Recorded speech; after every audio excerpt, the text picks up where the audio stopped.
Hello there. People call me a lot of things, a messenger, a guide, but every now and then I'm just a witness. And I've got a story for you, one I saw with my own two eyes. It's a dark little fable about an incredibly smart man and the perfect prison he built for his own soul. So come on, let me show you how it all came crashing down. His name was Caduceus, a brilliant scholar, truly one of a kind. But he loved order. Loved it so much that he basically declared war on his own heart. I was there, watching from the edges. I saw him make the wager. And it wasn't for power, not for gold. No, what he wanted was stillness. Just a quiet, comfortable cage. And let me tell you what a cage it was. You're probably picturing iron bars, right? No. This was made of perfect, polished glass. A prison he built himself, so he could be the king of a perfectly clean, perfectly dead little kingdom. He had this grand title for himself, the Arbiter of Stasis. Sounds important, doesn't it? Really, all it meant was that he wanted to get rid of every messy feeling. He was terrified of what he called the fire of the veins. That chaotic spark of life.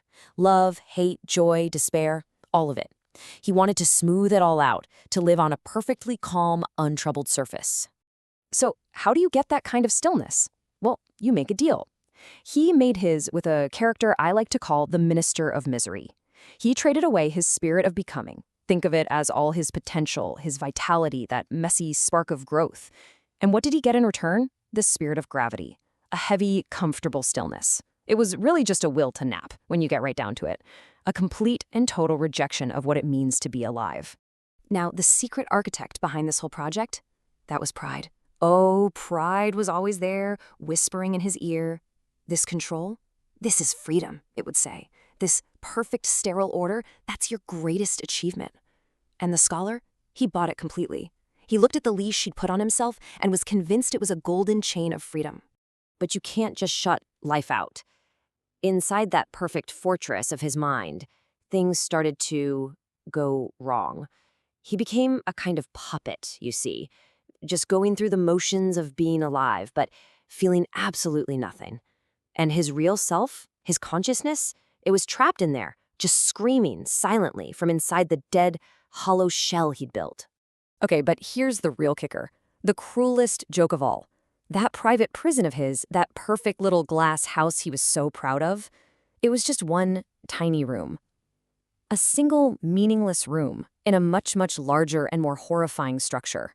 So, in his little bubble, he was the king, the arbiter of stasis. He truly believed he was in charge of everything, fine-tuning every little detail. He was absolutely sure of his own power. But then you pull the curtain back, and you see what's really going on. He wasn't a master, not even close. He was an exhibit, a specimen in a jar, stuck on a shelf for a bit of cosmic amusement, lost in the dark hallways of a system that couldn't care less about him. And this system, this is what we call the vile economy. Think of it as a cosmic setup where truth is a luxury item, and your soul is the cheapest commodity on the market. The Minister of Misery gives out status and fancy titles for one reason and one reason only. So you can have the exquisite torment of holding everything in your hands while feeling absolutely nothing. It's a special kind of hell. So what's the cosmic punchline to this whole sad joke? All that work, all that control, his grand intellectual war against feeling, it was just a fancy will to nap. His perfect little kingdom was really just a tribunal of ash, and the second he saw that, the instant he got the joke, poof, his whole world, his authority, it just crumbled. So as the glass walls of his world started to spiderweb with cracks, right when the weight of that cosmic joke finally hit him, well, that's when I showed up. I appeared right on his doorstep. Not to save him, mind you, but to guide him. I think he expected me to offer him a better deal. A new title, maybe a nicer prison, more status. But that's not my business. I don't trade in that currency. What I offered him was something much scarier and much more real. It was an invitation to descend, to finally come down from the clean, sterile attic of his own mind. He had to make a choice, trade the prison he knew, that cold, perfect, logical glass house, for the truth of what was inside him all along. A visceral labyrinth, a twisting maze of bone and sinew. It wasn't neat. It wasn't orderly. It was primal, chaotic, endless. But it was honest. For the first time, it was real. Now, to survive in a place like that, you need a different kind of logic. He had to learn the logic of zero. And what does that mean? It means you have to become nothing. You have to be willing to strip it all away. The fancy robes of the scholar, the shiny masks of the ego, all that status he'd hoarded, it all had to go, until nothing was left but what was truly him. I call this process self-undergoing, and it happens in 3 steps. First, you have to confront the primal beast inside, all that life, that vitality you've been pushing down for so long. Then comes the second, and this one's a tough one. You realize the cage you built to hold the beast is actually made from the beast's own bones.